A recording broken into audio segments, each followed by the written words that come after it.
عطا سے خدایا حضور جانتے ہیں کہاں ہے عیش مولا حضور جانتے ہیں حدود طائر سدرا حضور جانتے ہیں۔ درود پاک پڑھ لیجیے۔ الصلاۃ والسلام علیک یا رسول اللہ۔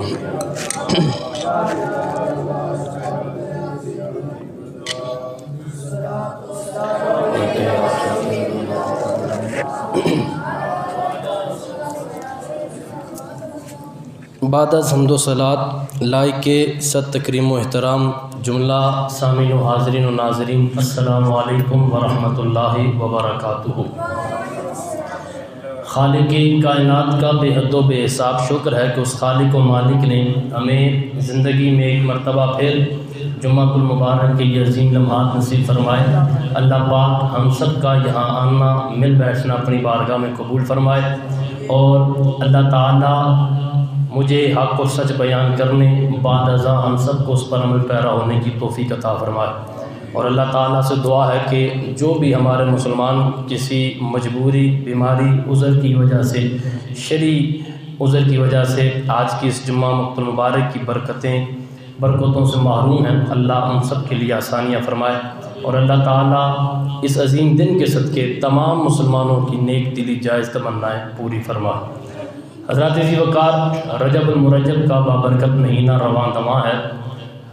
یہ جیسا کہ میں آغاز میں ہی اس جمعے کے اور اس مہینے کے آغاز میں ہی گزارش کی تھی کہ اس مہینے کو بے شمار نسبتیں اللہ نے عطا کر رکھی ہیں۔ جن نسبتوں کا ذکر ہم نے کر دیا، جن میں سے کچھ نسبتوں کا ذکر بڑی تفصیل سے بھی ہو گیا، لیکن اس مہینے کو سب سے بڑی جو اللہ نے نسبت عطا کر رکھی ہے، جس وجہ سے اللہ نے اس مہینے کو اتنا عروج، کمال، عزتوں سے نواز رکھا ہے، بے شمار نسبتیں ہیں، لیکن جو سب سے بڑی نسبت ہے وہ ہے آقا کریم صلی اللہ علیہ وآلہ وسلم کی معراج کی نسبت، کہ یہ وہ عظیم نسبت ہے کہ جہاں عظمت مصطفیٰ کو رفعت دی گئی ہے، رفعت مصطفیٰ کو عروج دیا گیا ہے، عروج مصطفیٰ کو معراج دی گئی ہے، معراج مصطفیٰ کروا کے زمانے کو بتایا گیا ہے، جیسے وہ خدا اپنی خدائی میں باکمال ہے، ایسے رب کا یار محمد اپنی مصطفیٰ میں باکمال بنا کے بھیجا ہے۔ اب آج انشاءاللہ آپ کے اسی سفر و سیر معراج کے حوالے سے چند معروضات پیش کریں گے کہ معراج کب ہوئی، معراج کس وجہ سے ہوئی، معراج کس مہینے، کس سال میں ہوئی، کس دن میں ہوئی، اور آیا یہ معراج جو مصطفیٰ کریم کو کروائی گئی، اللہ نے اتنا عروج دیا کملی والے آقا کو، اس کی بنیادی وجہ کیا ہے، اس کے پیچھے فلسفہ کیا ہے، کیوں اللہ نے 1.25 لاکھ اور نبی بھی تھے، بے شمار اور انبیاء رسول بھی بھیجے گئے، کیوں مصطفیٰ کریم کا ہی چناؤ ہوا، یہ ساری چیزیں انشاءاللہ آگے بیان کریں گے۔ پہلا سوال یہ ہے کہ معراج کب ہوئی، یہ جو آقا کریم کو اللہ نے سیر کروائی، یہ کس مہینے، کس سال، کس دن ہوئی؟ تو اس اعتبار سے یاد رہے کہ علماء 3 اقوال بتاتے ہیں، 3 روایات ہیں۔ ایک کے مطابق جب کملی والے آقا کی عمر مبارک 51 سال تھی، 51 جب آپ کی عمر تھی تب، ایک روایت کے مطابق جب آپ کی عمر 52 سال تھی، ایک اور تیسری روایت کے مطابق جب سرکار دو عالم کی عمر مبارک 53 سال تھی۔ 51، 52، 53 مختلف اقوال ملتے ہیں، لیکن اس بات پہ تمام سیرت نگار متفق ہے کہ طائف والے واقعے کے بعد، جو سرکار دو عالم کے ساتھ طائف میں ہوا، طائف والے واقعے کے بعد اور ہجرت مصطفیٰ سے پہلے یہ جو درمیان کا عرصہ ہے، اس عرصے میں معراج ہوئی ہے، اور اس پہ کسی قسم کا کوئی اختلاف نہیں۔ تو اب اگر سیرت کا مطالعہ کیا جائے اور دیکھا جائے کہ درمیان والا عرصہ کتنا بنتا ہے، تو وہ اس وقت سرکار دو عالم کی عمر کے یہی 3 سال بنتے ہیں، 51، 52، 53۔ اس میں اختلاف ہے، بعض کہتے ہیں 51 سال کے تھے تب، بعض کہتے ہیں 52 کے تھے تب، بعض کہتے ہیں 53 کے تھے تب۔ ان 3 سالوں میں اختلاف ضرور ہے، لیکن اس میں کسی قسم کا کوئی اختلاف نہیں کہ وقت یہی تھا کہ طائف والا جو واقعہ ہوا اس کے بعد اور ہجرت مصطفیٰ سے پہلے۔ اب مہینہ کون سا تھا، سال کون سا تھا؟ فرمایا نبوت کے 11ویں سال، یعنی اعلان نبوت کے 11ویں سال، اور ہجری کے اعتبار سے دیکھا جائے تو اس وقت 621 ہجری تھی، اور اس کو آپ 12واں سال بھی بنا سکتے ہیں، 13واں بھی بنا سکتے ہیں، اگر ان سیرت نگاروں کو مانا جائے جو 52 سال کہتے ہیں، ان کو مانا جائے جو 53 سال کہتے ہیں، تو پھر ظاہری بات ہے پھر نبوت کے 12واں سال، پھر نبوت کا 13واں سال بنے گا۔ تو میں جو روایت پیش کر رہا ہوں وہ یہ ہے کہ 11واں سال تھا اعلان نبوت کے بعد، اس وقت اللہ نے آپ کو، اور پھر جو مہینہ تھا یہی رجب المرجب شریف کا مہینہ تھا، اس مہینے کی 27 تاریخ تھی، اور 27 تاریخ کو بروز پیر تھا۔ اس وقت پیر والے دن کملی والے آقا کو اللہ نے لامکاں پر بلایا ہے۔ میں یہاں رک کے یاد رہے، کیونکہ ہو سکتا ہے اس موضوع پہ آنے والا جمعہ بھی ہم نے بیان کرنا پڑے، معراج مصطفیٰ کے ساتھ ساتھ عقائد و نظریات بھی سنتے جائیں۔ آقا کریم کا میلاد بھی ہوا، مصطفیٰ کریم کو معراج بھی عطا کیا گیا۔ واحد عقیدہ اہل سنت اور نظریات اہل سنت کے جو حاملین ہیں وہ یہ کہتے ہیں کہ ہم مصطفیٰ کی میلاد کا جشن بھی مناتے ہیں، ہم سونے کے معراج کا جشن بھی مناتے ہیں۔ میلاد بھی کملی والے آقا دنیا میں آئے، بلندیوں سے اس دنیا میں آئے، اور پھر معراج اس دنیا سے پھر بلندیوں کی طرف گئے۔ میلاد کہتے ہیں آنے کو، معراج کہتے ہیں بلندیوں پر جانے کو، اور آسان لفظوں میں سمجھاؤں تو بتانا یہ چاہ رہا ہوں، ہم یا رسول اللہ کہنے والے آمنہ کے لال کی آمد کے بھی ماننے والے ہیں، محمد کے جانے کو بھی ماننے والے ہیں۔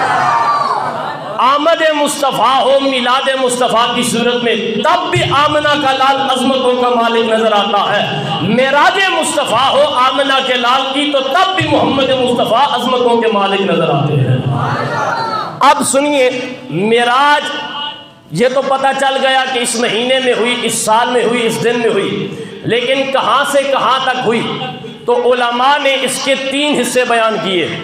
ایک حصہ زمینی حصہ جو قرآن کی آیت بتا رہی ہے، مسجد حرام سے لے کے مسجد اقصیٰ تک ایک حصہ، اور یاد رہے جو اس حصے کا منکر ہے، جو اس حصے کا انکاری ہے، وہ دائرہ اسلام سے خارج ہے۔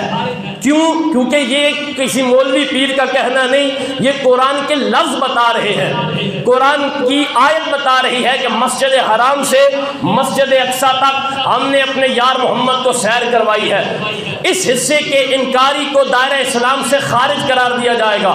دوسرا حصہ جو آسمان کا سفر ہے وہ ہے سدرۃ المنتہا تک۔ تیسرا حصہ لامکان تک۔ اب لامکان کیا ہے اسے سمجھنے کے لیے ان 2 لفظوں کا پہلے تعین کرنا ضروری ہوگا۔ مکان کہتے ہیں جگہ، لا کہتے ہیں نہیں۔ اب جس جگہ کے لیے، جہاں کے لیے، یہاں وہاں، اب کب تب، آگے پیچھے، دائیں بائیں، ادھر ادھر، جہاں یہ سارے لفظ بولے جائیں، جہاں یہ سارے زاویے فٹ آ جائیں وہ لامکان نہیں ہوگا۔ جہاں یہ سارے زاویے نہ بولے جائیں اسی کو لامکان کہا جاتا ہے۔ جہاں یہ لفظ بولے جائیں اب، جہاں یہ بولا جائے کب، جہاں یہ بولا جائے وہاں، جہاں کہا جائے یہاں، آگے دائیں پیچھے بائیں اوپر نیچے، جدھر یہ لفظ بولے گے آسان لفظوں میں سمجھ جائیں وہ لامکان نہیں ہے۔ جہاں یہ سارے لفظ نہ بولے جا سکے اسے لامکان کہتے ہیں۔ میں پھر عقیدے کی بات کر کے آگے بڑھوں گا۔ جب مصطفیٰ کو لامکان پر بلایا گیا اور محمد کو جس جگہ بلایا گیا ہے، اگر وہ جگہ میری تیری عقل میں نہیں آ سکتی تو ذات محمد بھی میری تیری عقل میں نہیں آ سکتی ہے۔ جس جگہ بلایا جا رہا ہے وہ جگہ اگر ہماری سمجھ سے باہر ہے تو جس ہستی کو بلایا جا رہا ہے وہ ذات محمد بھی میری تیری سمجھ سے باہر ہے۔ آغاز میں نے کہا تھا، میں پھر ساتھ ساتھ یہ جملے دہراتا رہوں گا، معراج آپ کا ایک ایک لفظ بتا رہا ہے، ایک ایک قدم بتا رہا ہے۔ بلانے والا بھی باکمال ہے، جس نے بلایا ہے اپنے یار محمد، جس کو بلایا جا رہا ہے وہ بھی کائنات میں باکمال بنا کر بھیجا گیا۔ اگلا سوال یہ ہے کہ معراج کیوں کروائی گئی؟ اس کے پیچھے فلسفہ کیا ہے، وجہ کیا ہے، کیوں کروائی گئی؟ 1.25 لاکھ کم و بیش نبی رسول اور بھی تھے، انہیں کیوں نہیں یہ اعزاز دیا گیا؟ ان کی بے شمار وجوہات ہیں، علماء نے 9 سے 10 بیان کی، وقت متحمل نہیں، میں وقت کی نزاکت کو سمجھتے ہوئے میں ایک یا دوسری اگر وقت ہوا تو بیان کریں گے۔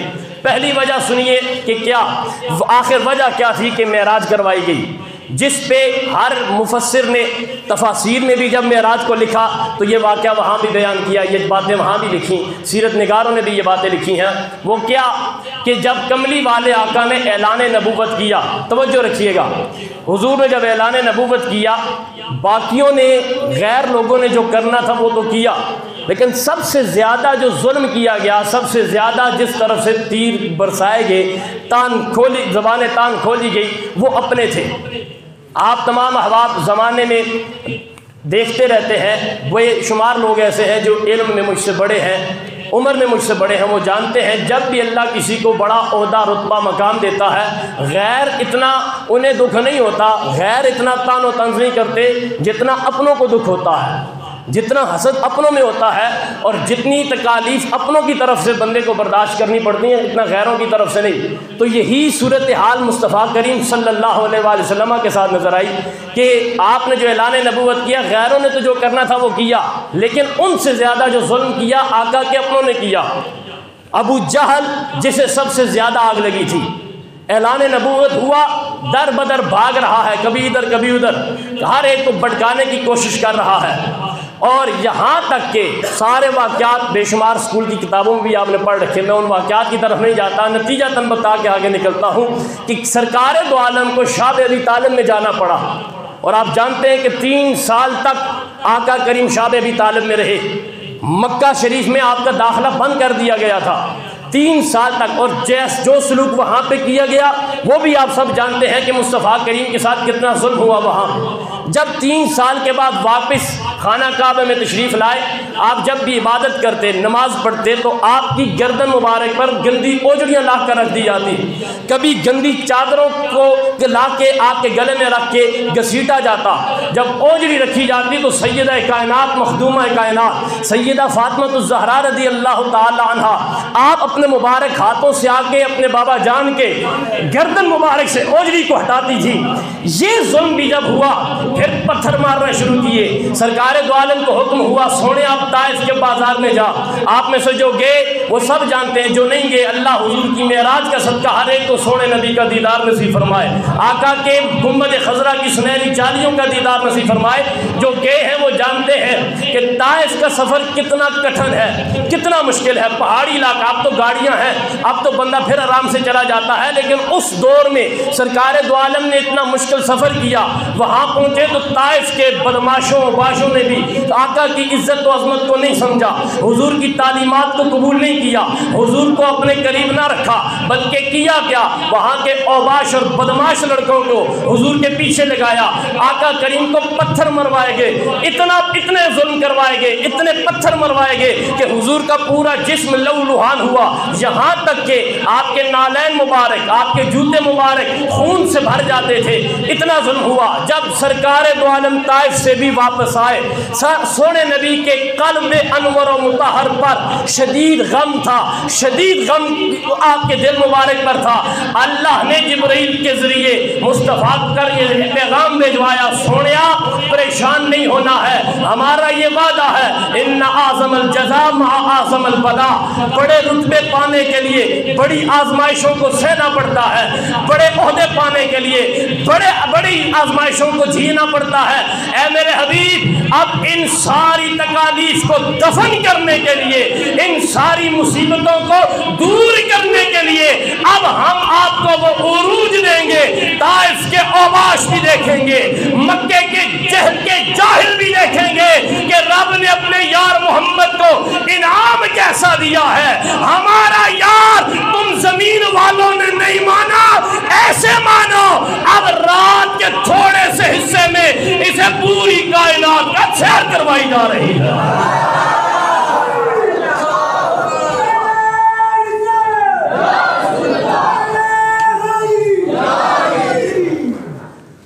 نہیں مانا تھا جنہوں نے نہیں مانا, لیکن اب ان ساری تکالیف کو دفن کرنے کے لیے رب اعلان کر رہا ہے, سونیا سبحان الذی اسری بعبدہ لیلا من المسجد الحرام. زمانہ سمجھتا رہا معاذ اللہ, کیونکہ طائف والوں نے بھی مصطفیٰ کو بہتان کا نشانہ بنایا. ہر ایک نے آقا کی تعلیمات سے انکار کیا, بلکہ حضور پر ظلم کیے. اللہ اعلان کر رہا ہے اعظم الجزاء مع اعظم البلا. نہیں یقین آتا تو دیکھ لو کربلا کے شاہ سوار پر کتنی مصیبتیں آئیں, لیکن رب نے کتنا بڑا رتبہ دیا. آج تک تاریخ میں ایسا نہیں ہوا کہ سر کہیں اور ہو, دھڑ کہیں اور ہو, لیکن نیزے کی نوک میں بھی زہرا کا لال قرآن کی تلاوت کر رہا ہوں. جس نبی کے نواسے کو یہ پیغام, یہ اعزاز دیا گیا ہے, اللہ جانے رب نے اپنے یار محمد کو پھر کتنا عروج دیا ہوگا. اسی لیے ہم کہتے ہیں طالب و مطلوب کا ملنا ملانا اور ہے, طالب و مطلوب کا ملنا ملانا اور ہے. حضرت جبریل کا یوں آنا جانا اور ہے, حضرت جبریل کا یوں آنا جانا اور ہے. جبریل امی سے پوچھا گیا تو سب سے زیادہ کس نبی کے پاس گیا ہے؟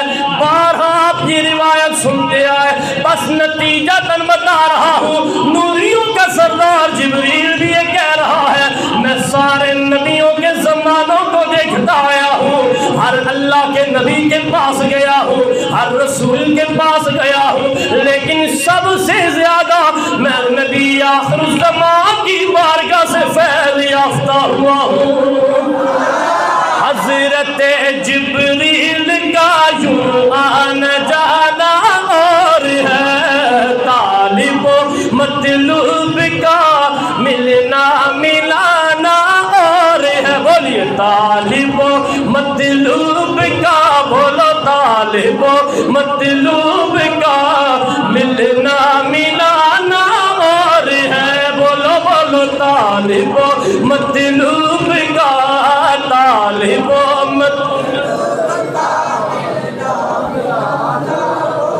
سارے پڑھے, کئی صرف دیکھ رہے ہیں ہو کیا رہا ہے, کچھ نہیں ہو رہا. حضور کا معراج بیان ہو رہا ہے, مل کے پڑھیے طالب و مطلوب کا, بولو طالب و ملنا ملانا اور ہے. اچھا ایک وجہ یہ, دوسری وجہ بھی میں جلدی سے بتا دیتا ہوں. درۃ الناصحین کے اندر علامہ عثمان بن حسین بن احمد آپ یہ بات کر رہے ہیں, فرماتے ہیں ایک دن زمین اور آسمان کے درمیان مکالمہ ہوا. مکالمہ کیا ہوا میں پوری تفصیل نہیں, میں جلدی سے جو ان دونوں کے درمیان مکالمہ وہ بتا دیتا ہوں. زمین نے آسمان سے کہا میں تجھ سے بلند ہوں, تجھ سے اونچی ہوں. آسمان نے کہا بڑی عجیب بات ہے, زمانے کا دستور یہ ہے کہ جو اونچا ہوتا ہے لوگ اسی کو سلام کرتے ہیں, اور میں ہوں ہی اونچا تو میں ہی تجھ سے بلند ہوں گا. زمین نے کہا اونچا ہو جانے سے بندہ اونچا بن نہیں جاتا, اونچے پاس ہو تب بندہ اونچا بنتا ہے. اب وہ مکالمہ کیا ہے, ہر دو یعنی زمین اور آسمان آپس میں جو باتیں کر رہے ہیں وہ بات کیا کر رہے ہیں. درۃ الناصحین میں علامہ عثمان بن حسن بن احمد آپ نے یہ روایت نقل کی ہے. اب سنیے زمین نے کیا کہا, اس کے بدلے میں پھر آسمان کیا کہہ رہا. پہلے آسمان نے کہا میں اونچا ہوں. آسمان بولا وقالت السماء فی بیت المعمور یطوف به ملائکہ السماوات وفی الجنت ہی التی ہی المأوى ارواح الانبیاء والمرسلین وارواح الاولیاء والصالحین. آسمان نے کہا میں اونچا بھی ہوں اور میرے پاس تو وہ کعبہ ہے جس کعبے کا طواف رب کے نبیوں نے بھی کیا ہے. میرے پاس وہ کعبہ ہے جس اس کعبے کا طواف اللہ کی نورانی مخلوق فرشتوں نے بھی کیا ہے۔ وفی الجنت، میرے پاس جنت ہے، جنت میں نبی بھی آئیں گے، رسول بھی آئیں گے، اولیاء بھی آئیں گے، صالحین بھی آئیں گے۔ آسمان نے یہ بات کی، زمین بولی تیرے پاس اگر بیت المعمور ہے، میرے پاس بیت اللہ ہے، اس کعبے کا طواف، اس کعبے کا طواف تو صرف نورانی مخلوق کر رہی ہے، اس کعبے کا طواف رب کے نبی بھی کر رہے ہیں، رب کے رسول بھی کر رہے ہیں، اس کعبے کا طواف اللہ کے یار ولی بھی کر رہے ہیں، اس کعبے کا طواف اولیاء بھی کر رہے ہیں، صالحین بھی کر رہے ہیں۔ آسمان بولا میں پھر بھی تجھ سے اعلیٰ، اس لیے کہ میرے پاس شمس و قمر بھی ہے، میرے پاس تارے بھی ہیں، میرے پاس تجھے روشنی دینے کے لیے دن کو سورج ہے، رات کی چاندنی عطا کرنے کے لیے میرے پاس چاند ہے۔ زمین بولی اگر تیرے پاس یہ ساری چیزیں ہیں، رونقیں پھر بھی میرے پاس ہیں، اس لیے کہ جتنے شہر میرے پاس ہیں اتنے تیرے پاس نہیں۔ آسمان نے کہا مانا شہر تیرے پاس، لیکن شہروں کو دن کا اجالا دینے کے لیے سورج میرے پاس، ان شہروں کو رات کی چاندنی دینے کے لیے چاند میرے پاس، تارے میرے پاس۔ جب آسمان نے یہ بات کی، زمین بول پڑی مانا سورج تیرے پاس ہے، مانا چاند تیرے پاس ہے، مانا تارے تیرے پاس ہے، لیکن یاد رکھ یہ تیرے چاند سورج جس محمد سے نور لے رہے ہیں، رب نے وہ محمد مجھے زمین کو عطا کیا ہے۔ فرمایا مانا، زمین نے کہا سارا کچھ روشنی کا تیرے پاس ہے، لیکن یہ بھی جس محمد سے نور لے رہے ہیں وہ مصطفیٰ رب نے مجھے دیا ہے۔ علامہ حسن فرماتے ہیں جب زمین نے یہ جواب دیا آسمان خاموش ہوا، آسمان خاموش ہو کے پھر عرش کی طرف متوجہ ہو کے عرض کرتا ہے ربا سونیا بہت بڑا تانا دیا گیا ہے زمین کی طرف سے، کیا یہ اعزاز مجھے بھی دیا جا سکتا ہے، یہ اعزاز مجھے بھی مل سکتا ہے؟ تب علامہ حسن فرماتے ہیں رب نے پھر فرمایا اے آسمان پریشان نہ ہو، ایک وقت ایسا بھی آئے گا کہ جب رجب کا چاند طلوع ہوگا اور اس رجب کی 27 تاریخ کو ہم رات کے تھوڑے سے حصے میں اپنے یار محمد کو اپنے پاس جب بلائیں گے تو اے آسمان محمد کا ایک تلوے ہم تیرے سینے پہ رکھ کر اپنے پاس سے بلائیں گے۔ ایک فلسفہ یہ بتایا گیا ہے۔ اس کے علاوہ بھی علامہ ابو البلال الیاس ستار قادری آپ نے ایک کتاب لکھی ہے معراج کی حکمتیں، ان حکمتوں میں بھی آپ نے بے شمار اور وجوہات لکھی ہیں، وقت متحمل نہیں۔ جو آیت میں نے پڑھی اب اس طرف چلتے ہیں کہ اللہ نے اس معراج کے سفر میں سرکار دو عالم صلی اللہ علیہ وآلہ وسلم کو اور کیا کیا اعزاز عطا کیے ہیں۔ خالق کائنات، اچھا یہ سفر جب بھی لفظ بولا جاتا ہے، کچھ لفظ ایسے ہوتے ہیں ایک لفظ بولا جائے تو پوری داستانیں سامنے آ جاتی ہیں یا سارا معنی مفہوم سمجھ میں آ جاتا ہے۔ مثال کے طور پہ بندہ بولے چاند، اب میں یہ صاف نہیں کہہ رہا چاند جی ایسا ہوتا ہے، اس کی حیت بتاؤں گا نہیں، لیکن ہر عقل، اس کے لیے علم کا ہونا بھی ضروری نہیں، بس عقل کا ہونا زیادہ ضروری ہے۔ آپ کے پاس عقل ہے تو سمجھ جائیں گے چاند یہ نقشہ ہے اس کا کام چاندنی ہے۔ سورج بولا جائے گا آپ سمجھ جائیں گے گول ہے، شعائیں ہیں، سورج کی ایک اپنی تپش ہے، یعنی کچھ لفظ ایسے ہوتے ہیں لفظ بولا جائے تو باقی اس کے ساتھ 5-7 چیزیں جو اس کے ساتھ لازم ہوتی ہیں وہ بیان کرنا ضروری نہیں ہوتی، ہر عقل والا سمجھ جاتا ہے۔ ایسے ہی لفظ سفر جب بولا جائے تو 9 چیزیں ایسی ہیں، 9 سوال سمجھ لیں جو سفر کے ساتھ ہونا ضروری ہیں۔ 9 سوال میں دھیمے انداز سے تاکہ ہر بندہ پہلے سوال سمجھے، پھر اسی قرآن کی آیت سے ان سوالوں کے جواب سنیے گا۔ پہلا سوال یہ ہوتا ہے کہ سفر کس نے کروایا ہے۔ مثال کے طور پہ میں نے سفر کیا، سوال یہ ہوگا ہاں جی سفر آپ کو کس نے کروایا، خود گئے ہیں کسی نے کروایا ہے۔ دوسرا سوال سفر کیا کس نے۔ تیسرا سوال کہ سفر دن میں ہوا ہے یا رات میں ہوا۔ چوتھا سوال کہ سفر کتنی دیر کا تھا، ڈیوریشن آف ٹائم کیا تھا، 10 منٹ، 10 گھنٹے، 2 دن، 4 دن، ڈیوریشن کتنی تھی، سفر کتنی دیر کا تھا۔ پانچواں سوال سفر کا آغاز کہاں سے ہوا۔ مثال کے طور پہ میں لاہور گیا تو کہاں سے گیا، مانسیرا سے گیا، راول پنڈی سے گیا، ٹیکسلا سے گیا، کدھر سے گیا، آغاز کدھر سے ہوا۔ چھٹا سوال کہ سفر کس طرف کیا، پنڈی، لاہور، کراچی، اسلام آباد، جس جگہ گئے ہیں سفر کس طرف کیا۔ ساتواں سوال یہ ہے کہ جس طرف سفر کیا گیا ہے اس جگہ کی خصوصیت کیا ہے۔ سردیاں ہیں، آپ مری جا رہے ہیں تو خصوصیت بتانی پڑے گی کہ برف ہے۔ اسی طرح آٹھواں سوال یہ ہے کہ سفر کیا کس لیے ہے۔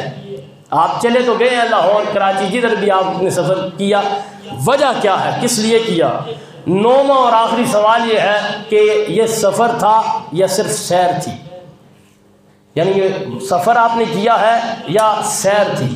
اب سفر اور سیر میں بھی آگے چل کے بتائیں گے فرق کیا ہے، لیکن یہ 9 سوال وہ ہیں جو لازمی نہیں ہے کہ بندہ، جیسے میں نے بتا دیا سورج بولا جائے تو کچھ چیزیں خود بخود ساتھ آ جاتی ہیں، چاند بولا جائے، ایسے ہی سفر کے ساتھ یہ 9 سوال ایسے ہیں جو خود بخود جنم لے لیتے ہیں۔ اب ایک مرتبہ پھر آپ نے قرآن کا استقبال کرنا ہے اور قرآن کی اسی آیت سے 9 سوالوں کا جواب آپ کی خدمت میں پیش کروں گا۔ گج کے بولیے سبحان اللہ۔ خالق کائنات نے فرمایا سبحان الذی اسری بعبدہ لیلا من المسجد الحرام الی المسجد الاقصی الذی بارکنا حولہ لنریہ من آیاتنا انہ هو السمیع البصیر۔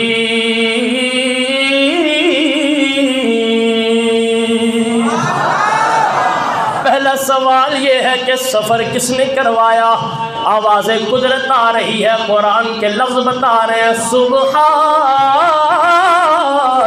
سفر رب پاک نے خود اپنے حبیب محمد کو کروایا ہے۔ دوسرا سوال یہ ہے کہ سفر کس نے کیا، یہی آیت بتا رہی ہے بعبدہ، اللہ کے اس خاص بندے نے کیا ہے۔ علماء مفسرین اس عبد کی زیر نظر لکھتے ہیں لوگوں میں بھی رب کا بندہ ہوں، آپ بھی رب کے بندے ہیں، وزیر، مشیر، مولوی، پیر سارے رب کے بندے ہیں، بلکہ نبی رسول بھی رب کے بندے ہیں، لیکن رب کی ساری مخلوق میں، رب کی ساری کائنات میں ہم سارے بندوں کو وہ مقام نہیں ملا جو رب نے اپنے یار محمد کو عطا کیا ہے۔ فرمایا سفر رب نے کروایا ہے، سفر مصطفیٰ نے کیا ہے۔ تیسرا سوال یہ ہے کہ سفر دن میں ہوا یا رات میں ہوا۔ فرمایا اسرا اس سیر اور سفر کو کہا جاتا ہے جو دن کے اجالے میں نہیں بلکہ رات کی تاریکی میں جاگتے ہوئے کروائی جائے۔ چوتھا سوال یہ ہے کہ سفر کتنی دیر کا تھا، ڈیوریشن سفر کتنی دیر کا تھا، ٹائم کتنا تھا۔ آواز قدرت یہی لفظ بتا رہے ہیں اسی آیت کے، فرمایا لیلن، لیلن، لیلن کے اوپر جو 2 تنوینیں ہیں، 2 زبریں ہیں، یہ اس بات کا تقاضا کر رہی ہے کہ اللہ نے پوری رات نہیں بلکہ رات کے قلیل سے حصے میں اپنے یار کو معراج عطا کی ہے۔ پانچواں سوال یہ ہے کہ سفر کا آغاز کہاں سے ہوا، یہی آیت بتا رہی ہے من المسجد الحرام، ہم نے مسجد حرام سے سفر کا آغاز کروایا۔ چھٹا سوال یہ ہے کہ سفر کس طرف کیا گیا، فرمایا الی المسجد الاقصی، ہم نے مسجد اقصی کی طرف سفر کروایا ہے۔ ساتواں سوال یہ ہے کہ جس طرف سفر کیا گیا اس جگہ کی خصوصیت کیا ہے۔ مسجد حرام سے مسجد اقصی گئے، مصطفیٰ کو اقصی کا سفر کروایا گیا، آخر اس میں خصوصیت کیا ہے، فرمایا الذی بارکنا حولہ، خصوصیت یہ ہے ہم نے مسجد اقصی کے ارد گرد برکتوں کیسے مالا مال کر رکھا ہے۔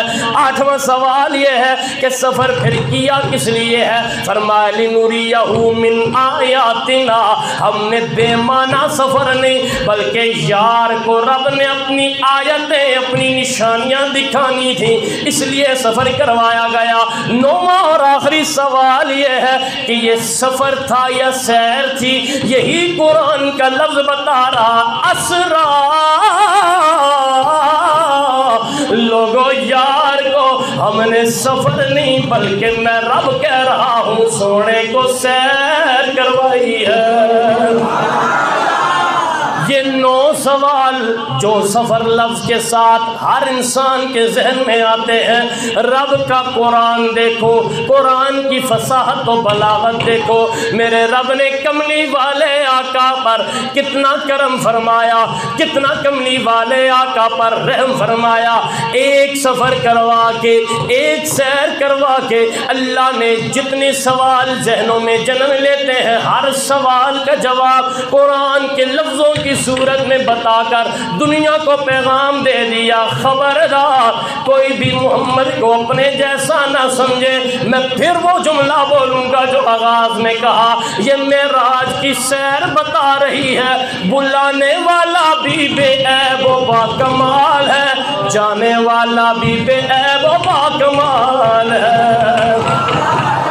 طالب و مطلوب کا ملنا ملانا اور ہے، پڑھیے، طالب و مطلوب کا اور ہے، حضرت جبریل کا یوں آنا جانا اور ہے، بولو بولو، حضرت جبریل کا جانا اور ہے۔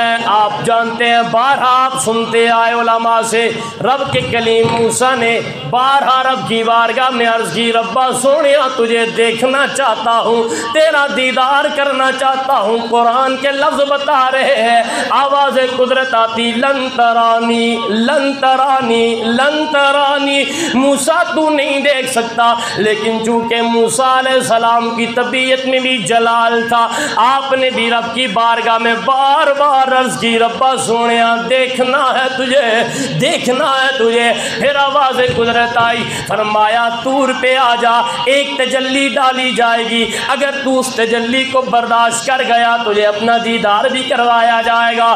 آپ سنتے آئے، ایک تجلی ڈالی گئی، تجلی کا بھی کچھ حصہ ڈالا گیا، موسیٰ علیہ السلام برداشت نہیں کر سکے، بے ہوش ہو گئے، مدہوش ہو کر گر پڑے۔ یہ سارا نقشہ یہ دیوانہ دو مصروں میں کھینچتا ہوا بتا رہا ہے، جانا موسیٰ کا کجا، جانا محمد کا کجا، جانا موسیٰ کا کجا، جانا محمد کا کجا، اپنا جانا اور ہے، اپنا جانا اور ہے، رب کا بلانا اور ہے، اپنا جانا اور ہے، اپنا جانا۔ موسیٰ علیہ السلام کے لیے جبریل کو نہیں بھیجا گیا، موسیٰ علیہ السلام کے لیے براق جیسی سواری نہیں بھیجی گئی، موسیٰ علیہ السلام کو اتنا پروٹوکول نہیں دیا گیا۔ صدقے جائیں نبی آخر الزمان کی عظمتوں پر، سونے نبی کی شان پر، اللہ نے کتنے پروٹوکول کے ساتھ محمد کو سیر کروائی۔ فرمایا خود نہیں جبریل آئے گا، فرمایا اپنی آپ نہیں بلکہ ہم جنتی سواری براق بھیجیں گے تاکہ دنیا کو پتا چلے، جانا موسیٰ کا کجا، جانا محمد کا کجا، اپنا جانا اور ہے، رب کا بلانا، بولو بولو، اپنا جانا اور ہے۔ دیکھیں نا، ہم اگر کسی جگہ جائیں ایسی تقریب میں جہاں دعوت نہ دی جائے تو میزبان بھی بعد میں کہتا ہے یار ہے نہیں آ گیا، بلایا ہی نہیں تھا میں نے، خود ہی آ گیا۔ وہ وقت نہیں ہوتی، یہاں آپ کو بلایا جائے پھر پورا پروٹوکول دیا جاتا ہے۔ تو یہ زمانے کے اگر میزبانوں کا یہ حال ہے کہ وہ پروٹوکول دیتے ہیں، ملنا ملانا اور ہے، پڑھیے، طالب و مطلوب کا، سارے پڑھیے، طالب و مطلوب کا ملنا ملانا اور ہے، حضرت جبریل کا یوں آنا جانا اور ہے۔ دوسرا لفظ اسی قرآن کی آیت میں بولا جاتا ہے، اسرا،